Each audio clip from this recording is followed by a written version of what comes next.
नमस्कार सर, मी वंदना बुरबुरे बोलत आहे। माझ्या आईला 2-3 वर्षापासून विसरगोळेपणा हा आजार होता आणि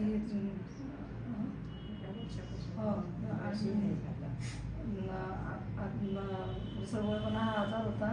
परंतु मला माझी मैत्रीण जयश्री हिने डॉक्टर ठाकरे परमात्मा ठाकरे सरांचं नाव सुचवलं, त्यामुळे मी आईला तिथे घेऊन आली।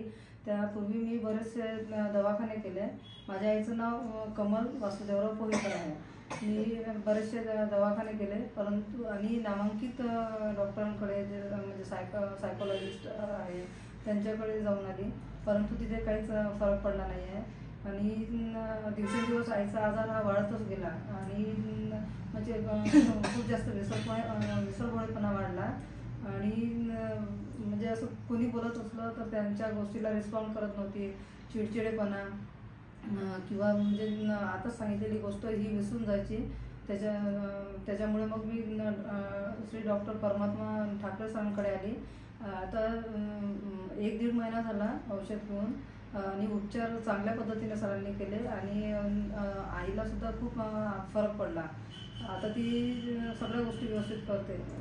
जो आजार होता तो तरी पण 80% तरी भरपूर म्हणजे हे आहे, रिलॅक्स आहे आणि आराम पडला। त्याच्यामुळे मी डॉक्टर परमात्मा ठाकरे सरांचे आभारी आहे आणि अशीच आईच्या तब्येतीची जिम्मेदारी आता आम्ही घेऊ आणि लवकर बरोबर करू त्यांना।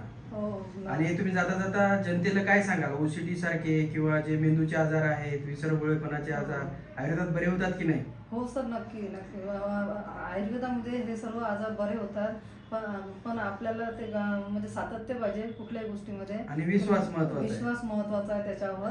त्याच्यामुळे सर्व गोष्टी व्यवस्थित होतात आणि आपण आयुर्वेदामध्ये कडे वळावे असे बस एवढंच मला तुम्हाला सांगायचं जनतेला की आयुर्वेदाचे उपचार घ्या आणि बरे व्हा आणि दवाखान्याची जी भ्रमंती ती थांबवा। भ्रमंती आपण इकडे तिकडे म्हणजे उगाच वेळ जातो, पैसा जातो आणि शरीराची हानी होते आणि मानसिकता आपली ढासळून जाते। ह्या सर्व गोष्टीपासून वाचायचं असेल तर आपण सर्व आयुर्वेदाकडे यावं असं बस एवढं सांगून मी 2 शब्द संपवते सर।